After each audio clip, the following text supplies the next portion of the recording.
Uh, Hi, I'm Jeremy Sutton. What do I click on? Okay. Just cycle.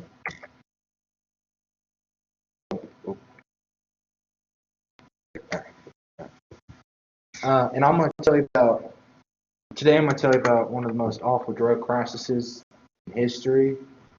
I'm talking about the thalidomide tragedy in Europe and how we can learn from it, all right? I've done over 20 hours of research on this topic. It's been stressful to get a good understanding of it, so I ain't giving y'all any fake news or anything. And it's a shame because, many people, probably y'all, haven't even heard of the tragedy, which I think is a shame because we all can learn from it. And I think some of it echoes to this day.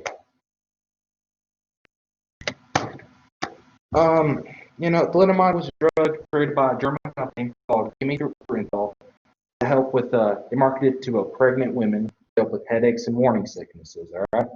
It first entered the German market in 1957 as an over-the-counter drug. And according to the Helix magazine, the drug was marketed as one of the safest drugs in the world. By the 1960s, the drug was sold in 46 countries all over Europe and Africa. Their sales nearly matched those of aspirin, which is a pretty popular drug. Later on, it was found out that thalidomide caused birth defects called phococamelia, which has caused malformations in the limbs and other parts of the body, as seen here. One of the first doctors who discovered the drug was one named Dr. William McBride, who was from Australia. And one of the other first ones was another one named Dr. Witzkind Linz from East Germany. And according to Kinz, he said, I had suspected thalidomide to be the cause of an outbreak of limbs and ear malformations in Western Germany. The first time on November 11, 1961, and by November 16th, I felt sufficiently certain from continuing investigations to warn Chemie Grünenthal by phone call, which they ignored. And according to Dr. Linz, the CDC, an estimated 24,000 babies with thalidomide-induced malformations, an additional 123,000 stillbirths and miscarriages were due to thalidomide. Now, not every country was affected by thalidomide, most notably the United States. The reason why is that Dr. Frances Kelsey, right here, amazing woman right there, worked for the FDA and was assigned an application from Chemie Grünenthal for the drug thalidomide. And when she saw it, it was supposed to be an easy task. It was supposed to be an easy 100% go. But she didn't think their thalidomide toxicity rating, which is on the paper, was inadequate. So she stopped the drug from coming in to the country, and the FDA backed her up on that. And after the drug was pulled off the market, many people, skip that. Dr. Kelsey, keeping thalidomide from the U.S. market, she was invited to and because she kept it off the market, she saved thousands to millions of pregnant women from taking the medicine, and many babies from getting these awful malformations. And because of her amazing work to keep it from entering the U.S. market, she was awarded the Distinguished Federal Civilian Service from President John F. Kennedy. After the drug was pulled off the U.S. market, finally, many people wanted justice. They wanted compensation for the babies' births. But most of them wouldn't get it. Chemie Grünenthal would not budge. They still said that the drug did not cause malformations and it did not cause stillbirths or miscarriages. Only two countries gave compensations, which was the UK and Canada. UK gave around $80 million to victims of thalidomide. Canada gave from $75,000 to $150,000 to their victims of thalidomide.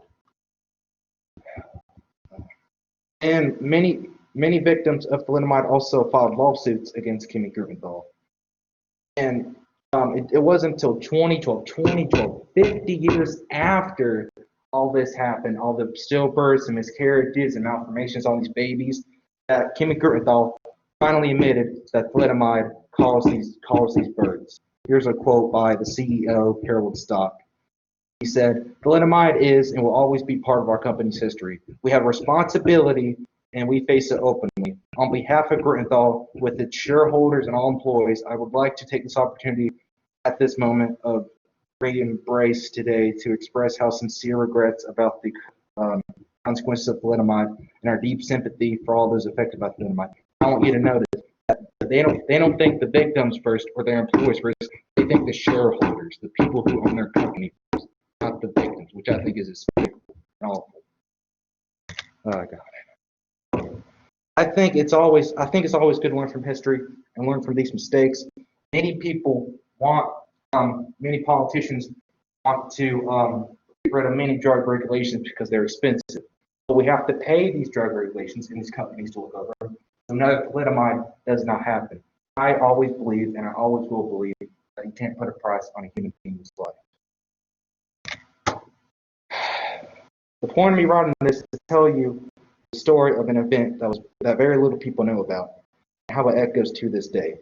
This whole crisis happened because of bad drug regulations, greedy drug company trying to push this drug out with very little information. This is what happens when drugs are not regulated, when people aren't accountable for their actions, and greedy companies control the regulation market in Europe. I promise you that I don't think this should ever, hopefully will never happen in America again. I pray to God that something like this will never happen again. Thank you. Any questions? Shaquille?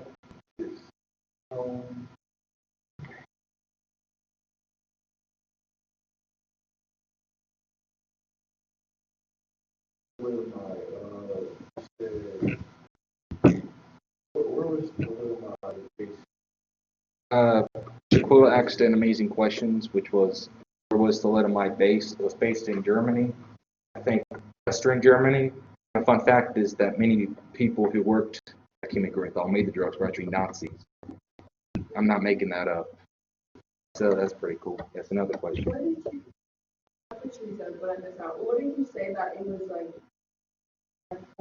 Another great and amazing question. She asked, what were the drugs prescribed for? Am I right about that? Yeah. It was for headaches and morning sicknesses, and they mainly market to pregnant women because pregnant women usually get morning sickness in the morning, so they market to them. Because pregnant women start taking it, like what I said in the speech, it gave their babies, it affected their babies, it gave them miscarriages and bad birth defects, as seen in this slide. Great job. Great job. Yeah, a lot of women have very bad cases of morning sickness. In fact, Princess had that. So it's not real common.